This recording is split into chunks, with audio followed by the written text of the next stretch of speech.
10 साल पहले देश में लोकपाल को लेकर अन्ना हजारे के नेतृत्व में एक बड़ा आंदोलन खड़ा हुआ था।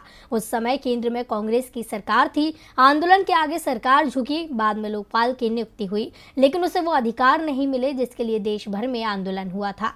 हाँ, इस आंदोलन से एक राजनीतिक पार्टी जरूर निकल आई, आम आदमी पार्टी। इस समय भी देश में आंदोलन चल रहा है। 11 महीने से किसान दिल्ली के बॉर्डर पर डेरा डाले हैं। किसानों की मांग तो अभी तक नहीं मानी गई, लेकिन आंदोलन से एक राजनीतिक दल जरूर जन्म लेता दिख रहा है।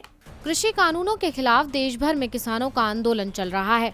दिल्ली बॉर्डर किसानों के प्रदर्शन का केंद्र बन गया है, तो वहीं पंजाब वो पावर हाउस बना हुआ है जहां से इस आंदोलन को सबसे ज्यादा ताकत मिल रही है।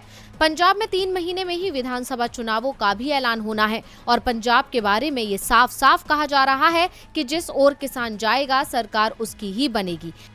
ऐसे में कई किसान संगठन ये सवाल कर रहे हैं कि जब सरकार किसानों को बनानी है तो फिर किसानों की ही सरकार क्यों न बने। वैसे किसान संगठनों द्वारा बनाया गया संयुक्त किसान मोर्चा साफ कर चुका है कि उनकी लड़ाई हक की लड़ाई है। तीनों कृषि कानूनों को रद्द कराने की लड़ाई है। ये लड़ाई फसलों की एमएसपी की है और इसे लेकर गैर राजनीतिक तरीके से उनकी लड़ाई चलेगी। संयुक्त किसान मोर्चा ना तो राजनीतिक मैदान में उतरेगा और ना ही किसी राजनेता को अपने मंच का इस्तेमाल करने देगा, लेकिन अब किसानों ने राजनीतिक मैदान में उतरने का मन बना लिया है।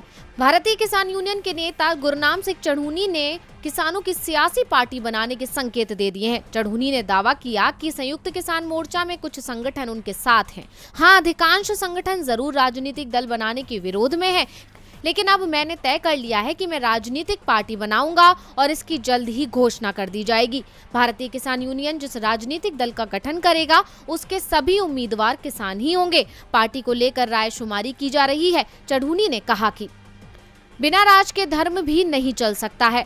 हम लोग तो फिर भी आंदोलन कर रहे हैं। आज ये हालात हो चुके हैं कि वोट होने के बावजूद पार्टी सत्ता में नहीं है।